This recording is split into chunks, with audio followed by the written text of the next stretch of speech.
আসলে আমি গয়না বার করে রেখে রান্নাঘরে গিয়েছিলাম।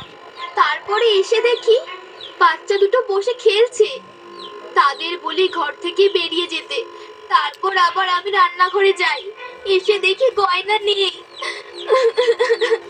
আমরা তো সবকিছুই খুঁজে দেখলাম, ঘরে গয়না দেখতে পেলাম না। আর কাউকে কি খোঁজা বাকি রয়েছে? আপনাদের বাড়িতে কি আরো কেউ আছে? এখানে হারাদা নেই। হারাদা আবার কি? আমাদের বাড়িতে কাজ করে, খুব বিশ্বস্ত। হারা চুরি করবে না। তা হারা কোথায়? হারাকে ডাকতে হবে, ওনার ঘরে তল্লাশি হবে। এই হারা, এখানে কি করছিস রে? এই যে বাবু, পুকুর থেকে মাছ ধরছি। মাছ ধরবে পরে, চলো তোমার ঘরে তল্লাশি হবে, জিজ্ঞাসাবাদ করা হবে। ঘরে চল একবার। ঠিক আছে, আমি ছিপটা এখানে গেঁথে দিই।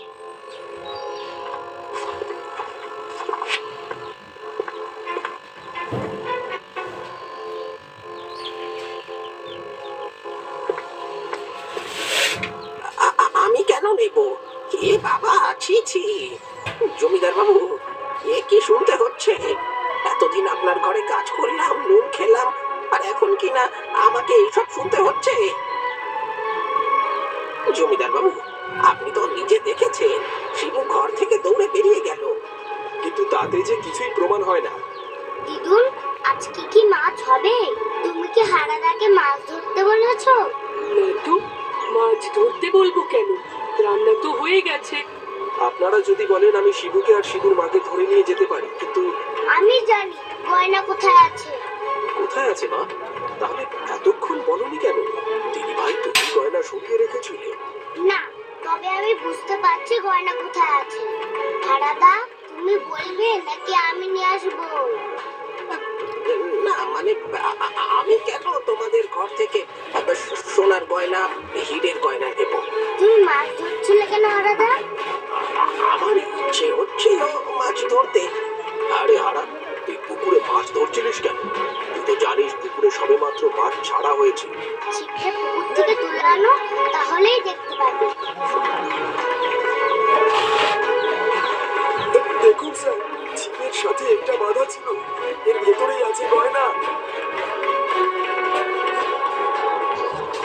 যাতে কেউ না বুঝতে পারে, ওই জন্য গয়না জলে লুকিয়ে মাছ ধরার নাম করছিল হারাদা।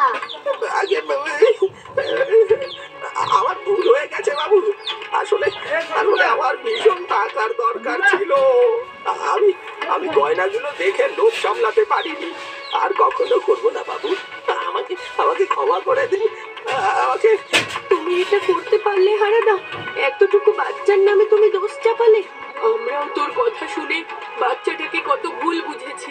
এ মা, ছি ছি ছি। হারাকে শাস্তি পেতেই হবে, নয়তো শিবুর সাথে অন্যায় হবে। হারাকে আপনি ধরে নিয়ে যান।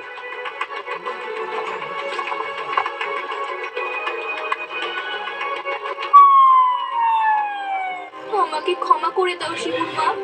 আমি আমি আসলে বুঝতে পারিনি আমি যে কি ভুল করে ফেললাম। তোমাদের ওপর সন্দেহ করে ক্ষমা করে দাও, আমাকে ক্ষমা করে দাও। আমরা গরিব বলে সব সময় আমাদের ভুল বোঝা হয়। আন্টি, তুমি আমার মাকে ভুল বুঝো না প্লিজ। না মা, ঠিক আছে। শিবু, তুমি আমাকে ক্ষমা করে দাও। আমার জন্যই তোমাকে আজকে এত কথা শুনতে হলো। ক্ষমা চাইলে ক্ষমা করে দিতে হয়, এটাই তো স্কুলে শেখায়, তাই না শিবু?